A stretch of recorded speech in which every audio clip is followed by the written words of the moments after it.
For today's video, nandito tayo sa May Quezon. Saan po yung Pambayang Kolehiyo? Pambayang Kolehiyo ng Mauban. Pambayang Kolehiyo. Bigyan. Ay, bigyan.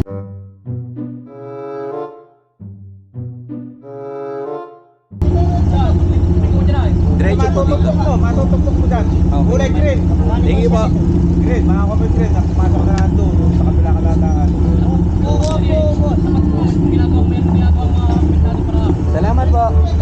Matutugtog mo dyan.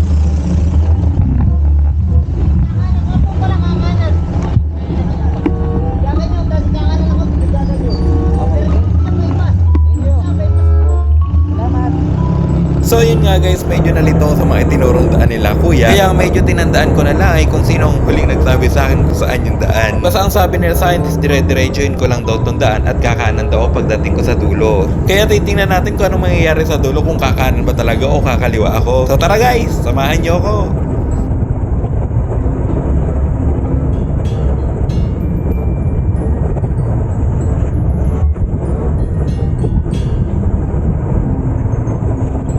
Kung makikita nyo nga, malapit na ako sa dulo at ito, hihinto na ako. At habang nakahinto nga ako, iniisip ko kung kakanan ba talaga ako o kakaliwa ako. Kaya ang ginawa ko na lang, tinignan ko yung picture na sinend sa akin ng pupuntahan ko. At ayun nga, meron ako nakita na medyo pamilyar, kaya pinuntahan ko na.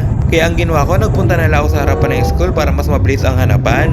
Hindi lang kita sa video pero nandito sa kabilang side ko yung school. Ginagawa nga siya at napakalaki talaga niya. Paghinto ko nga dito sa gilid ng school, tinignan ko kung nag-chat na ba yung pupuntahan ko. Pero nakita ko wala siyang chat, kaya ang ginawa ko, ako na lang nag-chat sa kanya. Habang chinachat ko na nga siya, pinicturean ko na rin yung school para alam niya kung nasaan ang exact location ko.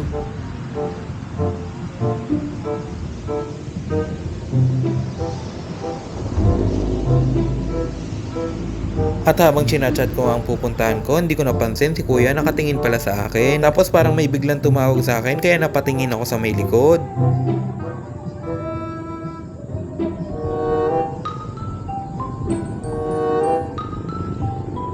At ayan nga, nag-reply na yung pupuntahan ko at may sinend siyang picture sa akin. Nga pala niya sa akin yung picture ng bahay para alam ko daw kung saan akong bahay pupunta. Kaya malaki naman daw yung bahay nila kaya makikita ko daw yun kahit nasa malayo ako.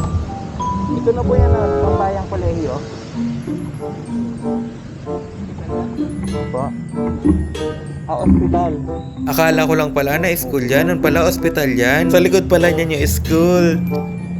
At may nakita nga akong rooftop na halos kamukha ng sinend sa akin ng pupuntahan ko. Kaya ang ginawa ko, pinicturean ko na lang to at itinanong ko sa kanya kung ito ba talaga yon. Sa totoo lang, napakahirap pumunta sa pupuntahan mo, lalo na kung hindi mo alam kung saan to. Tapos first time mo lang din dito pupunta, mangangapa ka talaga. Ang mahirap pa dun, wala pa sa mapa yung exact location nila. At yan nga, nag-reply na siya. Sabi nga niya sa akin, yan daw mismo yung bahay nila, ang pinicturean ko. At ang sabi nga niya sa akin, labas daw ako sa mismong kanto at kumaliwa daw ako. Pagkaliwa ko nga daw, pangalawang bahay lang daw sila, kaya pumunta na daw ako dahil nasa labas na daw siya. Hintayin na nga daw niya ako sa labas para daw hindi ako maligaw.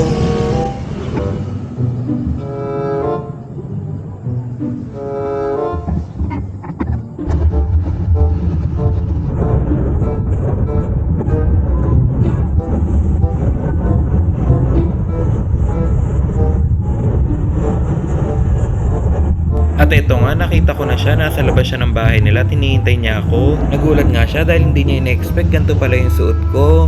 Pero confirm pa rin niya kung ako yung kachat niya. Sinabi ko nga ako yung kachat niya, ay pumasok na siya sa loob para kuhanin ang pipick upin ko. Kaya yun guys, hanggang dito na lang. See you next video. Bye-bye!